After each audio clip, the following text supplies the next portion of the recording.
Hi, I'm Jackie Tantillo, and this is Should Have Listened to My Mother. Should Have Listened to My Mother is excited because we've been nominated in 3 categories for the 2024 People's Choice Podcast Awards. The categories include Best Female-Hosted Podcast, Society and Culture, and Kids and Family. And the final slate of winners will be announced October 1st of 2024. We are so honored just to be nominated, and that from my bottom of my heart, it is such a privilege to be nominated. Thanks to all of you listening and my wonderful guests that I get to talk to from around the world. And you can also email the show if you'd like to present us with a question or a guest idea. Just go to our website at SHLTMM.simplecast.com and you can find the email icon at the top right of the homepage. Life is full of mysteries, and we never know what obstacles or open doors we'll come face to face with. What's most important is how we navigate whatever presents itself.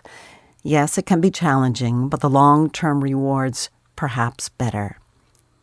Joining me today is Jordan Zaslow. She's the proud daughter of award-winning Detroit TV reporter, anchor, and producer Sherry Margolis, and acclaimed writer and columnist Jeffrey Zaslow. Sherry and her family lost their father in a tragic accident in 2012. Today, Jordan is the mother of 2 children and founder and executive director of Her Bold Move, a political action committee, and C4, which is an organization operating exclusively for the promotion of social welfare. Jordan says Her Bold Move is dedicated to getting women elected, especially in states where women are the most underrepresented. So in other words, in states where decisions are being made about women and for women, but without women. She credits her mother and sisters for encouraging her to create an organization that helps empower women. It is such a pleasure to speak with you, Jordan. Welcome to Should Have Listened to My Mother. Thank you so much for having me, and congratulations on your nominations. Thank you so much. Like I said, I'm happy with my nominations. And the rest is just icing on the cake. Well deserved. I also want to show my admiration and respect for all that you're doing for Her Bold Move. And we're going to get into more of that because I know your mom and your siblings, your 2 sisters, were very inspirational and supportive in you making this decision in your life. But I also saw a video of you being interviewed by your mom.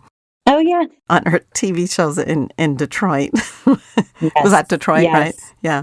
Pretty great. A career highlight for both of us, I think.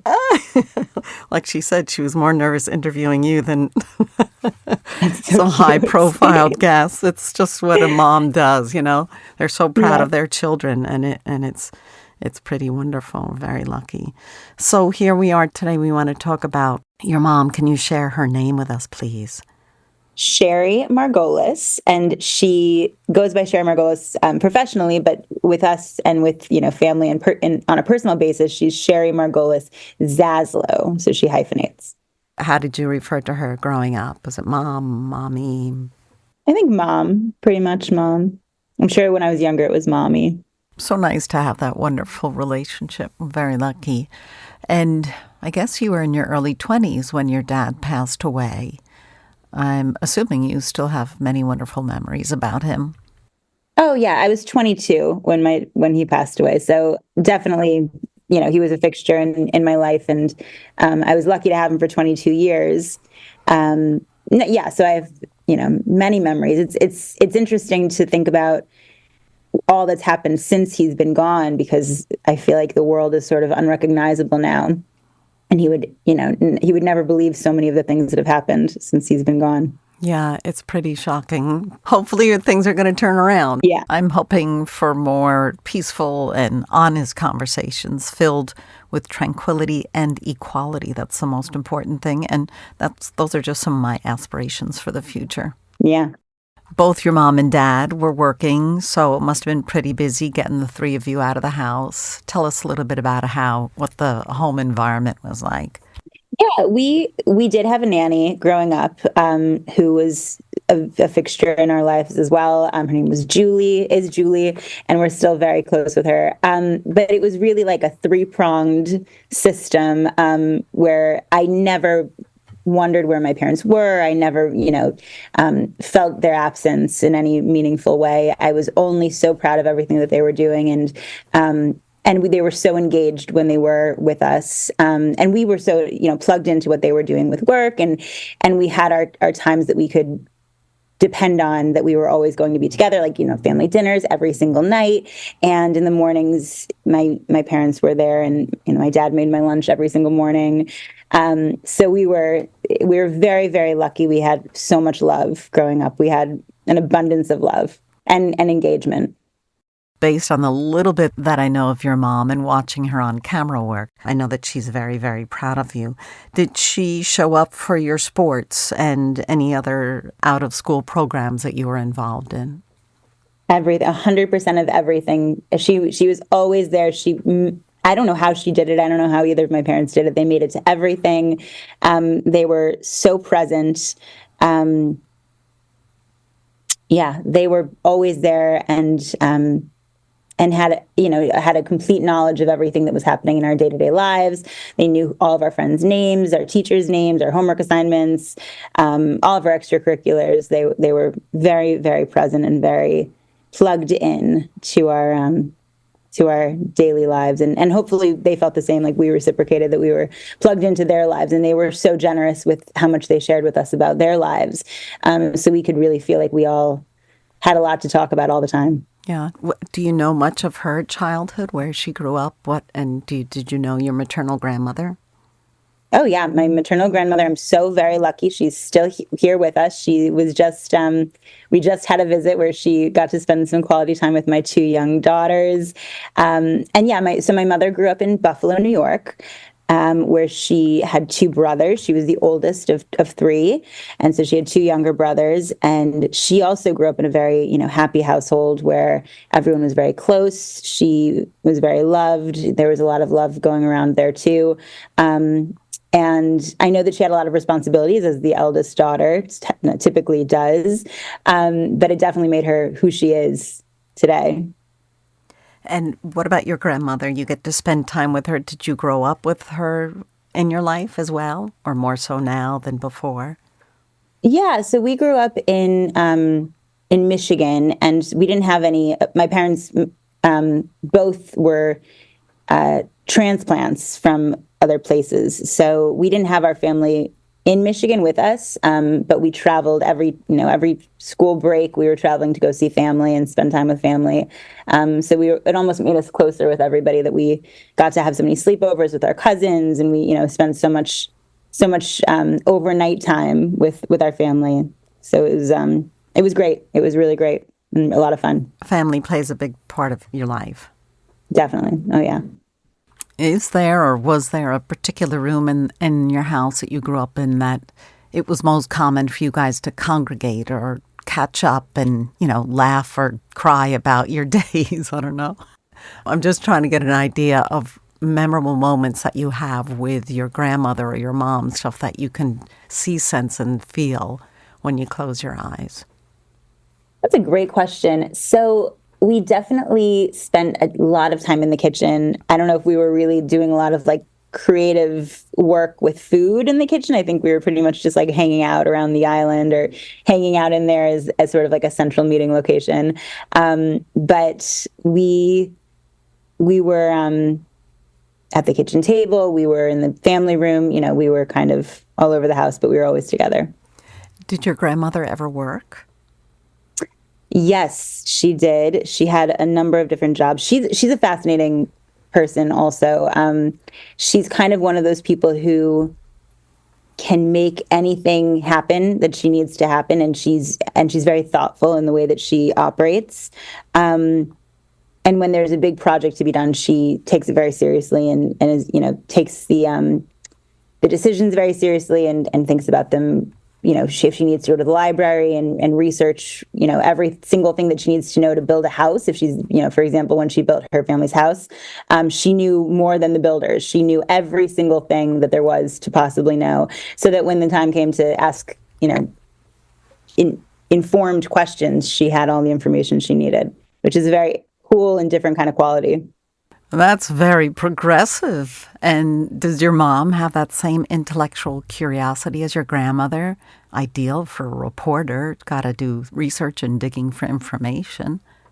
Yes. The cool thing about both of my parents that I definitely took for granted as a kid, but really appreciate looking back, was they both had sort of an incredible range of knowledge about almost everything. Like they could have a conversation with almost anyone about what they did for a living, for example.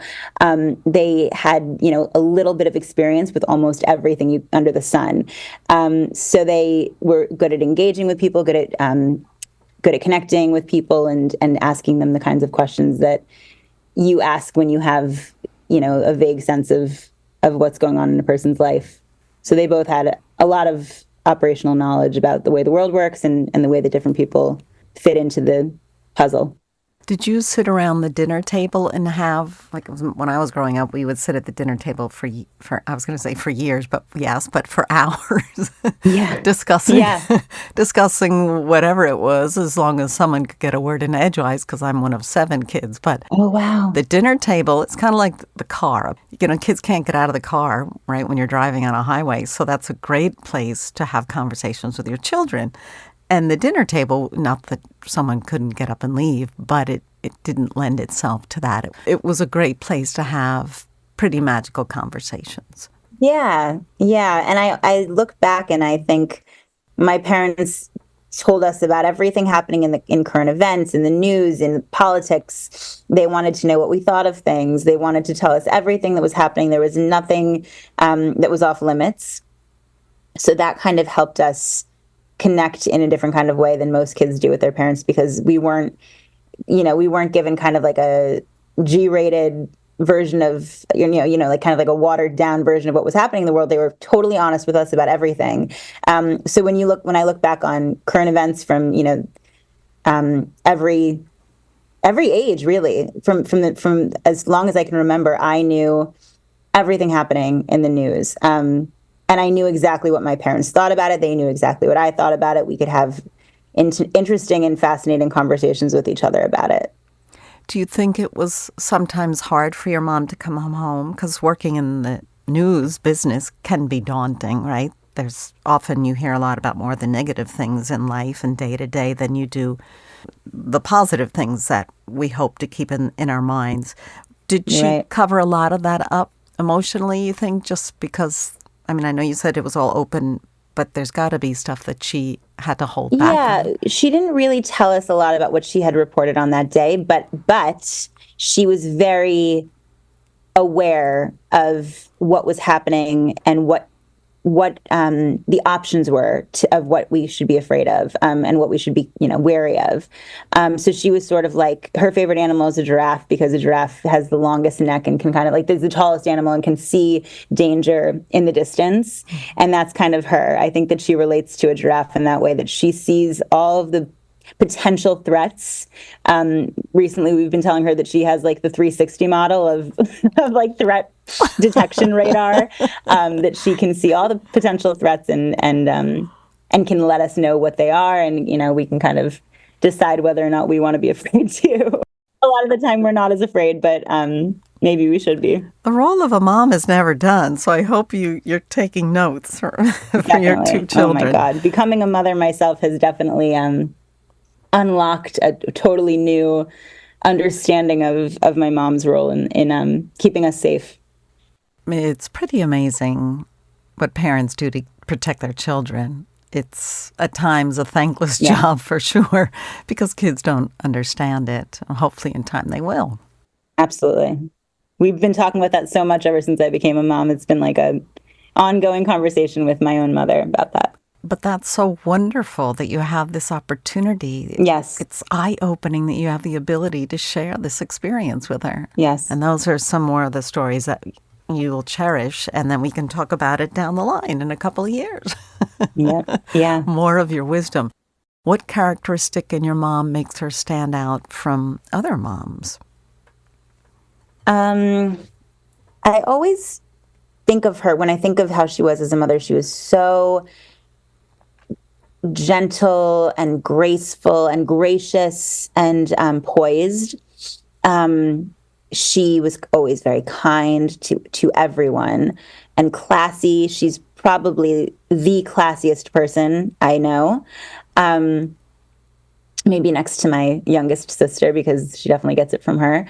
And she was just very gentle and kind of like very put together. She had like a calming presence when I was a child. And, very maternal. She always made us feel so loved and so protected and just very, very, very loved.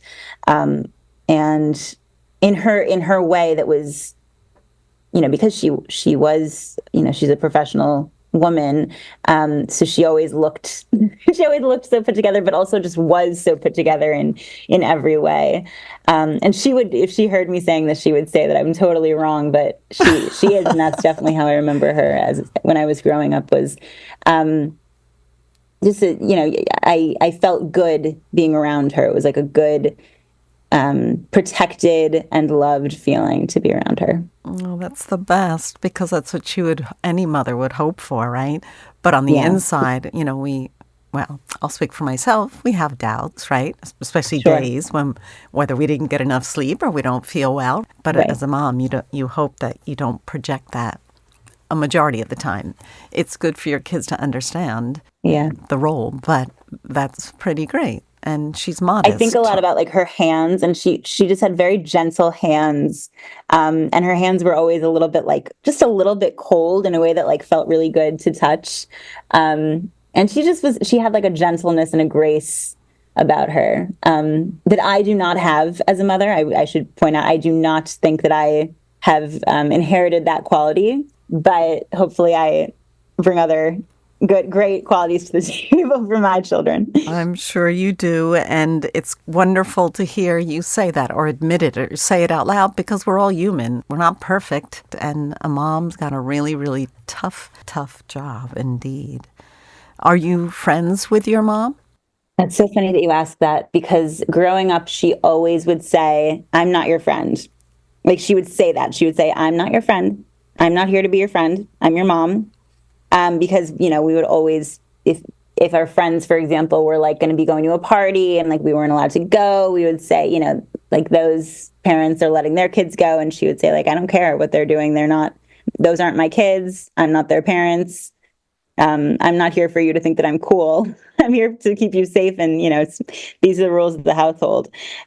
So growing up, we definitely, whether or not we thought of our parents as friends, that wasn't the point. They didn't want to be our friends. Obviously, as we've gotten older, it's changed a bit, especially now that I'm a mother too. We have so much more to talk about and bond over as peers, as two mothers, talking about the experience of being mothers. So I feel like we have a friendship now, but it's so much deeper than a friendship. It's the only relationship of its kind. So it's even deeper than a friendship, but it's very, very special. And we laugh a lot. So it's an amazing relationship of whatever sort it is. Yeah, I agree with her philosophy, and I've been smiling the whole time, because our parents said the same thing. They're like, "I don't care what everybody else's parents are doing. You're not going out."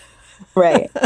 And we persisted and we tried, but it's amazing they did not relinquish the authority. I mean, I'm sure a bunch of times they did, especially when it got down to the last 3 of the 7 kids. They were a lot easier on us. But we were pretty, I'm sure. we were, knock on wood, we were very lucky. We never got into any serious trouble. So your mom has a sunny disposition. She wouldn't say that. I think so. I think that she's cheerful, and she definitely makes people feel very good when she's in the room.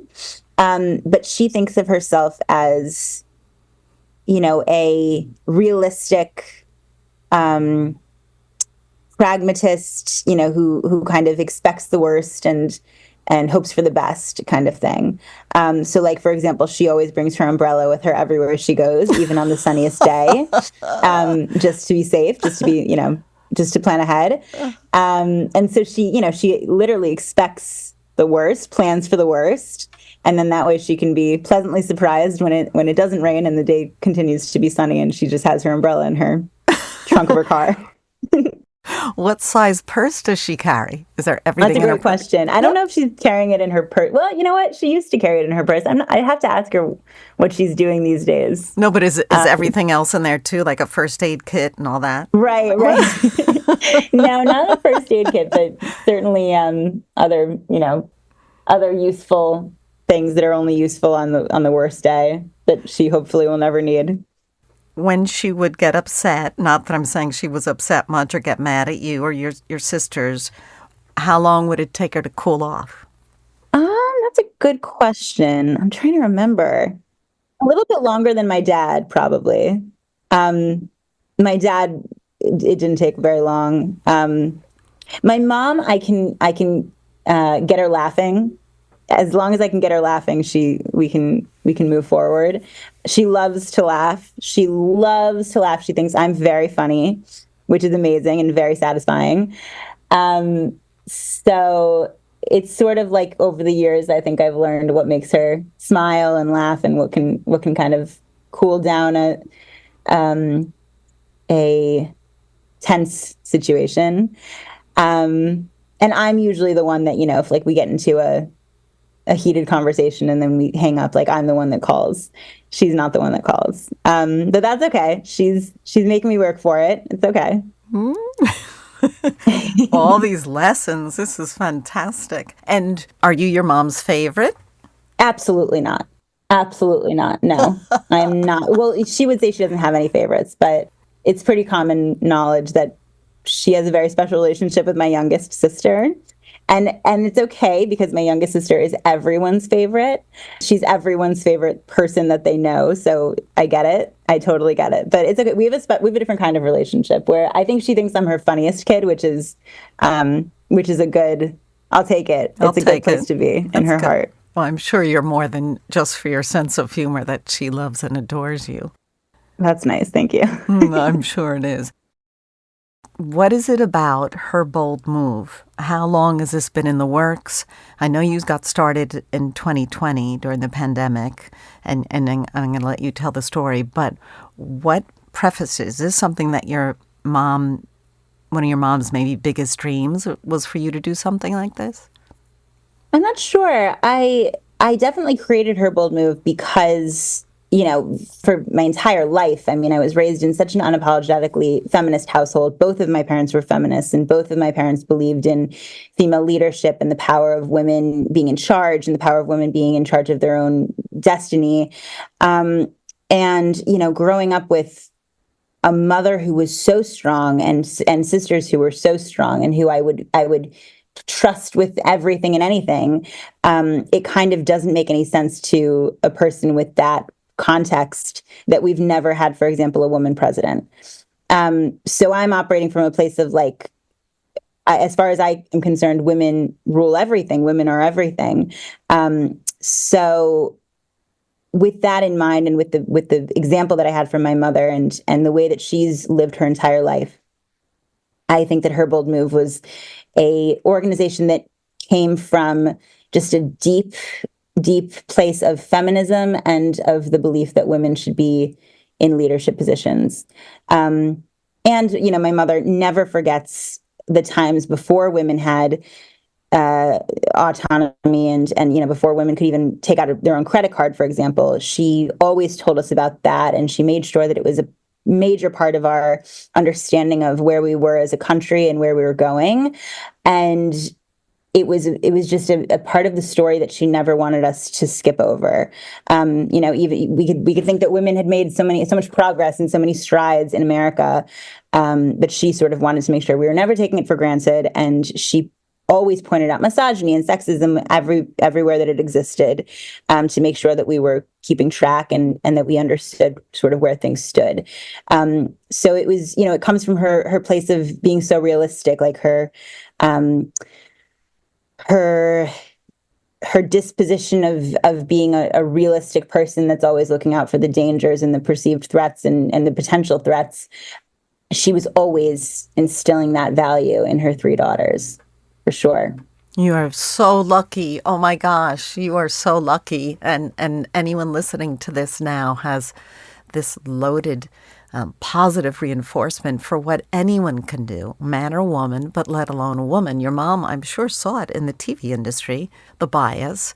And if you're told that you're going to amount to nothing, then that's what you wind up believing. And unfortunately, millions of people have that information locked in their head.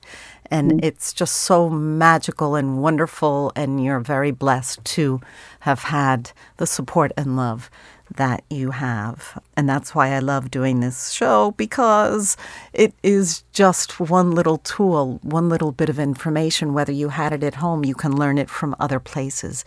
You can have other female role models in your life.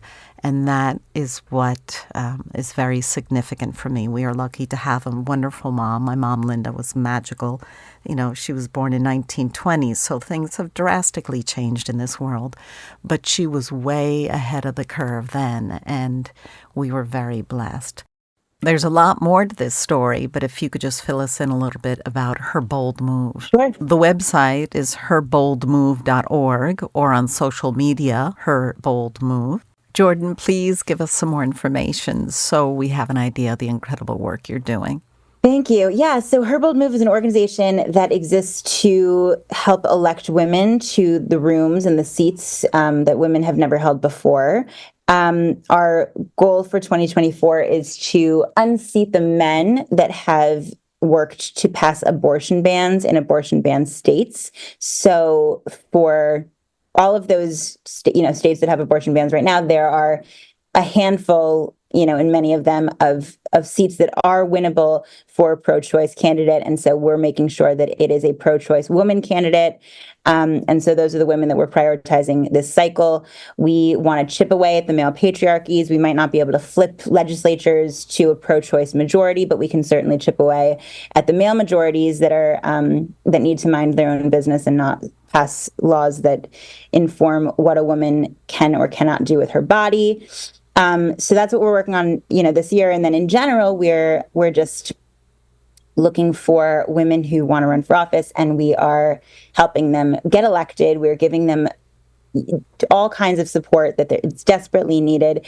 We created our programs after 2020 when we started this work, and we had 75 candidates that we worked with in 2020. And after those 75 races were over, we had 75 postmortems with the campaign managers on those races. And we learned from them what they could have used more help doing, and sort of the gaps in the support system that existed for them. And we created programs that were designed to fill those gaps. So that's what we've been doing ever since. And we have worked in 42 of the 50 states. And our goal for 2024 is to hit all 50 and make sure that we have worked and spread our message in 100% of the states in the United States. And regardless of party affiliation, if it's a woman who's pro-choice, then that might potentially be someone you would work with and help.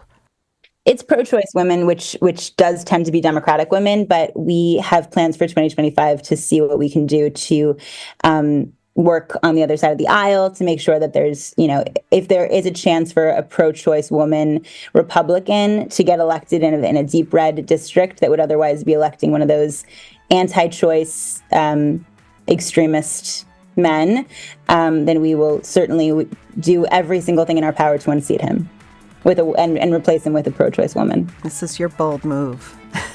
Her bold move, and your mom and your sisters. And I just want to thank you for being so open and honest and sharing stories of your mom, Sherry. Jordan Zaslow, it's been a pleasure to have you on Should Have Listened to My Mother. Thank you. It was great to be here. And we'll be back next week with another episode of Should Have Listened to My Mother.